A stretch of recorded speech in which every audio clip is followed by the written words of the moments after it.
My parents drove 3 hours to my daughter's school show. She ran to hug them, and they turned away. They chose their prejudice over their own granddaughter.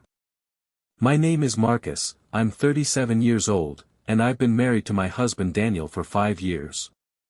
Together we're raising my 8-year-old daughter Lily from a previous relationship. Our family is small but filled with love, and Lily is the brightest light in both our lives. I've always known that my family had complicated feelings about me being gay and about my marriage to Daniel, but I believe that their love for Lily transcended any discomfort they had with my life choices. That belief was shattered 3 weeks ago at Lily's school talent show when my parents, my sister, and my brother all pretended not to know us. They looked right at us, saw Lily waving excitedly at them, and turned away as if we were strangers. The rejection was devastating for all of us, but especially for Lily, who couldn't understand why her grandparents and aunt and uncle were acting like she didn't exist. That moment of public humiliation forced me to finally acknowledge what I'd been avoiding for years. My family's tolerance of my life was conditional and shallow, and their relationship with my daughter was contingent on my willingness to stay invisible. I grew up in a conservative family in rural Georgia. My father Richard worked in construction and my mother Susan was a homemaker. I have an older sister Amanda who's 41 and a younger brother Tyler who's 33. We were raised in a religious household where church attendance was mandatory and traditional values were emphasized above all else. I knew from a young age that I was different, that I was attracted to boys in a way that my family and community would never accept, and I spent my teenage years trying to suppress and deny that part of myself. I left Georgia for college in Atlanta, and it was there that I finally started accepting my sexuality and coming out to friends. I didn't tell my family, knowing it would cause conflict I wasn't ready to handle.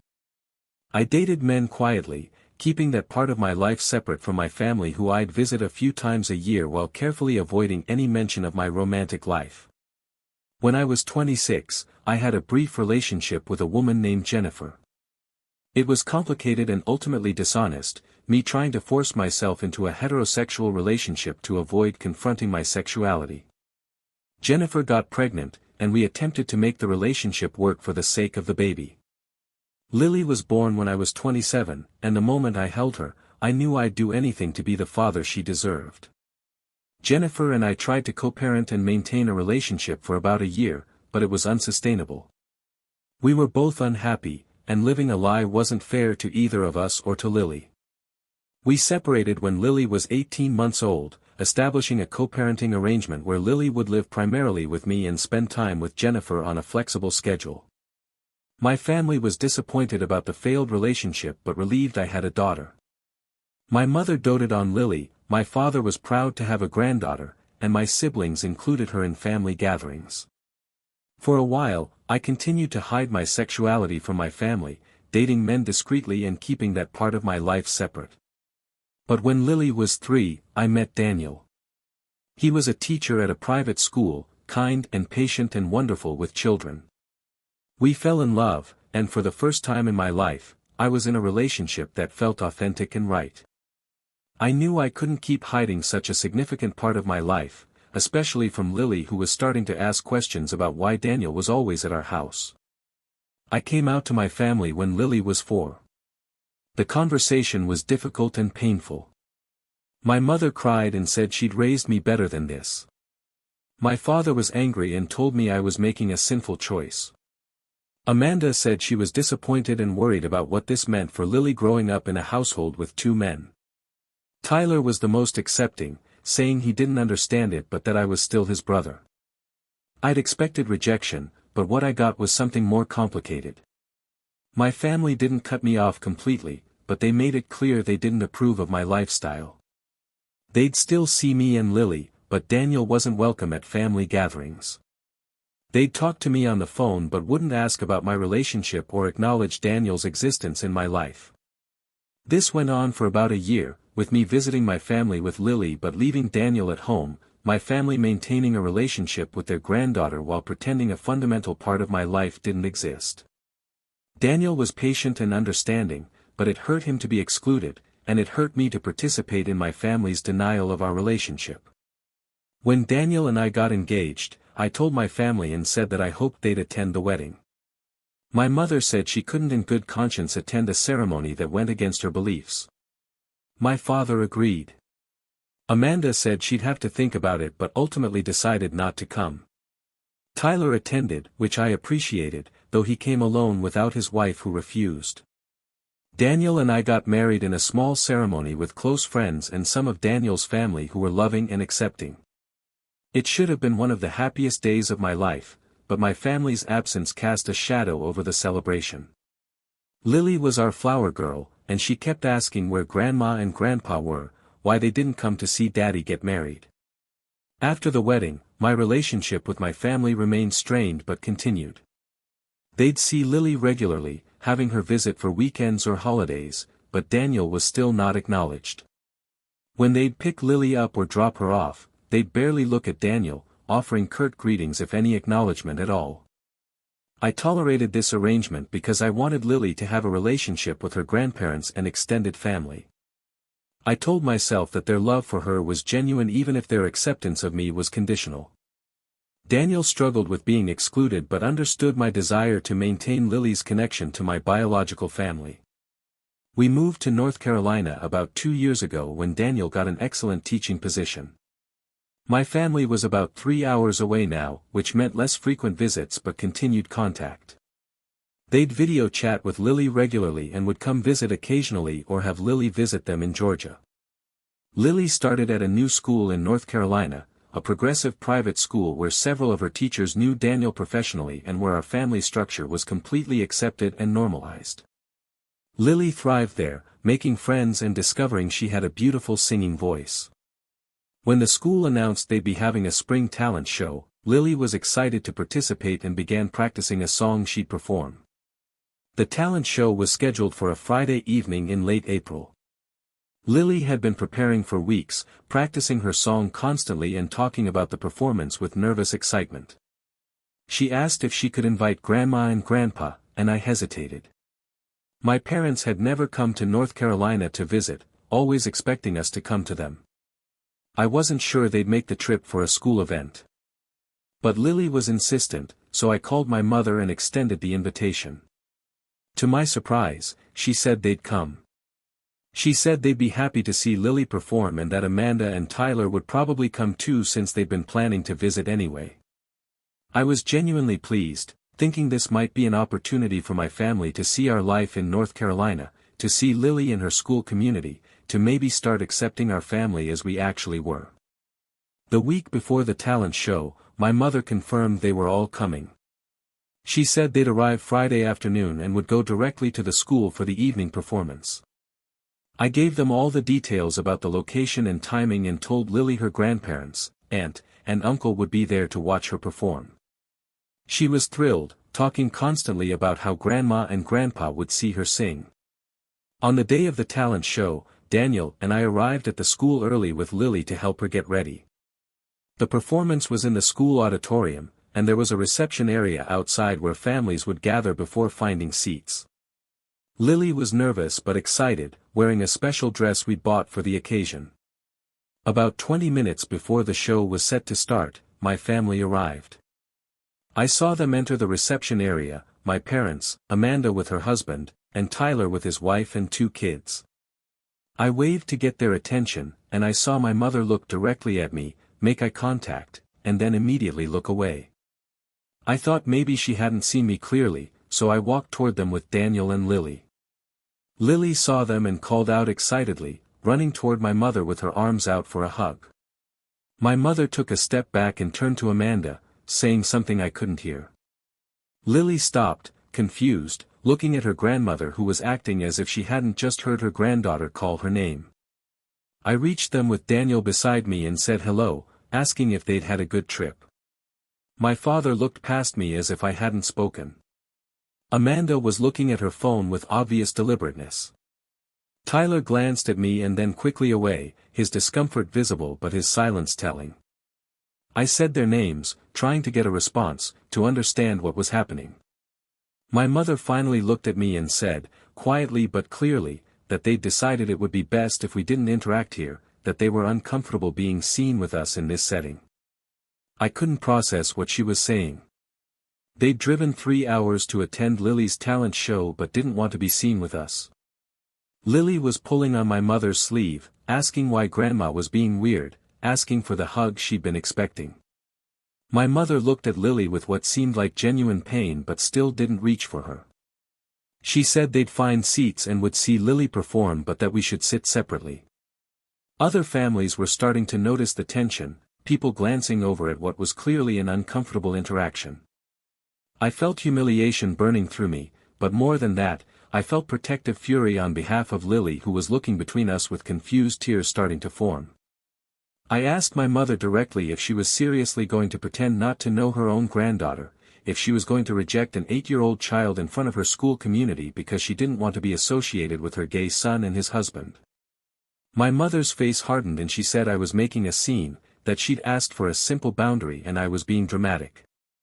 Daniel, who'd been quiet, spoke up and said that asking to not acknowledge your granddaughter wasn't a boundary, it was cruelty. My father told Daniel he had no right to speak to them. Amanda said we were embarrassing ourselves and should just go find our seats. Lily was crying now, not understanding why her family was being mean, why Grandma wouldn't hug her. I picked Lily up and told my family that if they couldn't acknowledge us, if they were ashamed to be seen with us, then they could leave. My mother started to say something but I cut her off. I said they'd made their choice clear, that they'd rather protect their image and maintain their prejudices than show love to a child who'd done nothing wrong. Tyler looked like he wanted to say something but his wife grabbed his arm. My family stood there for another awkward moment and then, without saying goodbye to Lily or offering any explanation or apology, they turned and left. They walked out of the school and drove back to Georgia, rejecting their granddaughter publicly rather than risk being associated with her gay father. Lily sobbed as I carried her to the bathroom to help her calm down before the performance. Daniel followed, his own eyes wet with tears of rage and hurt. We spent 15 minutes in that bathroom, me holding my daughter while she asked why Grandma and Grandpa didn't want to see her anymore, why they'd been so mean, what she'd done wrong. I tried to explain in age-appropriate terms that sometimes people have wrong ideas about families, that Grandma and Grandpa had some learning to do about accepting people who are different, that she hadn't done anything wrong and was loved very much. She asked if it was because she had 2 daddies, and I had to admit that yes, Grandma and Grandpa were uncomfortable with our family. Lily asked if we were bad for being our family. I told her absolutely not, that our family was beautiful and full of love, that some people had prejudices they needed to overcome, but that their prejudice wasn't her fault or responsibility. Daniel knelt down and told Lily that he loved her more than anything and that he was proud to be her dad, that no matter what anyone else thought, we were a real family. We got Lily calmed down enough to perform, though her eyes were still red from crying. She went on stage and sang her song beautifully despite everything, and Daniel and I cheered louder than anyone. After the performance, several other parents approached us, people who'd witnessed the scene with my family and wanted to offer support. They told us they were sorry we'd experienced that our family was welcome and valued in this community. Lily's teacher, Mrs. Patterson, pulled me aside and asked if everything was okay. I gave her a brief explanation, and she was kind and understanding. She said the school had resources for families dealing with discrimination and offered support however we needed it. The kindness from Lily's school community was touching but couldn't erase the hurt of my family's rejection. That night, after Lily was asleep, I received a text from my mother. She said I'd been unfair to them, that she tried to set a reasonable boundary and I'd overreacted and caused a scene. She said they loved Lily but couldn't in good conscience be publicly associated with a lifestyle they disagreed with. She said if I'd been more understanding of their position, they could have watched Lily perform from a distance without the confrontation. I didn't respond immediately. I was too angry, too hurt, too exhausted. The idea that they thought they could maintain a relationship with Lily while publicly denying her family, while refusing to acknowledge her in public because they were ashamed of her fathers, was absurd and cruel. The next day, I sent a response. I told my mother that loving Lily meant loving and accepting her family, all of it, including her 2 fathers who were raising her with devotion. I said that asking to pretend not to know her in public wasn't a reasonable boundary, it was rejection and discrimination. I said that I would not subject Lily to that kind of conditional, shame-based relationship. I told my family that if they wanted to be part of Lily's life going forward, they needed to accept our family completely and publicly. That meant acknowledging Daniel as my husband and Lily's parent, being willing to be seen with us in public, and treating our family with the same respect they'd give any other family. If they couldn't do that, then they couldn't have a relationship with Lily. My mother responded saying I was being unreasonable and giving ultimatums, that families should accept each other's differences. I pointed out the irony of her asking for acceptance when she was the one refusing to accept my family. She said she needed time to think. That was 3 weeks ago, and I haven't heard from her since. Tyler called a few days after the talent show and apologized for not standing up for us. He said he was ashamed of how our family had behaved but that he'd been caught between loyalty to his parents and doing what was right. I told him I appreciated the apology but that Lily had been the one most hurt by their rejection, and his silence had contributed to that hurt. Amanda sent an email saying she stood by the decision to maintain distance from our family, that she had to think about her own children and what values she wanted to expose them to. The suggestion that our loving family was somehow a negative influence on her children was offensive and sad. My father hasn't reached out at all, which doesn't surprise me. He's always been the most rigid in his beliefs, the least willing to question or reconsider. Lily asked about Grandma and Grandpa a few times in the weeks following the talent show. I've been honest with her in age-appropriate ways, explaining that sometimes people need time to learn and grow, that Grandma and Grandpa have some wrong ideas about families but that we hope they'll change their minds.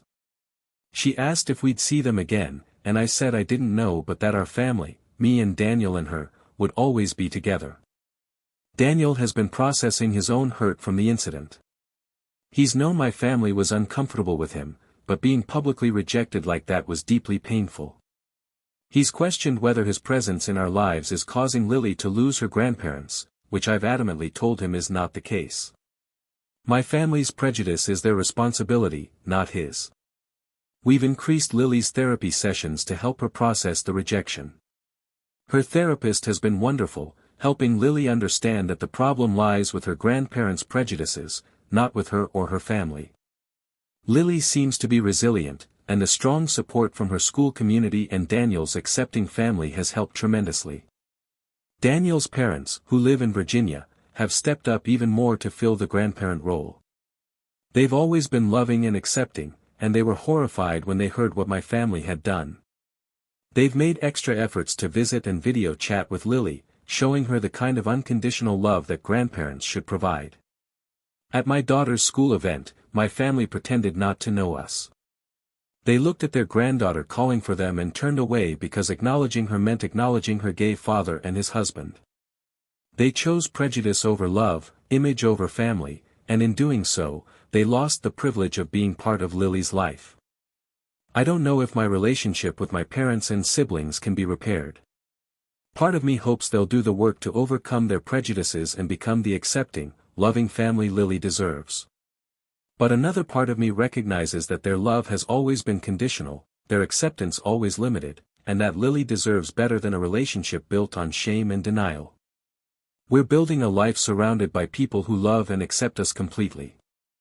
Lily has 2 fathers who adore her, grandparents who embrace our family, teachers and friends who celebrate our existence rather than tolerating it with conditions. Our family might look different from the traditional model my parents cling to, but it's full of authentic love and acceptance. My family pretended not to know us to avoid the discomfort of being associated with a gay couple. In doing so, they showed their true values and priorities. The hurt of that rejection will take time to heal, especially for Lily. But we'll heal together, as the family we are, surrounded by people who see us and love us exactly as we are.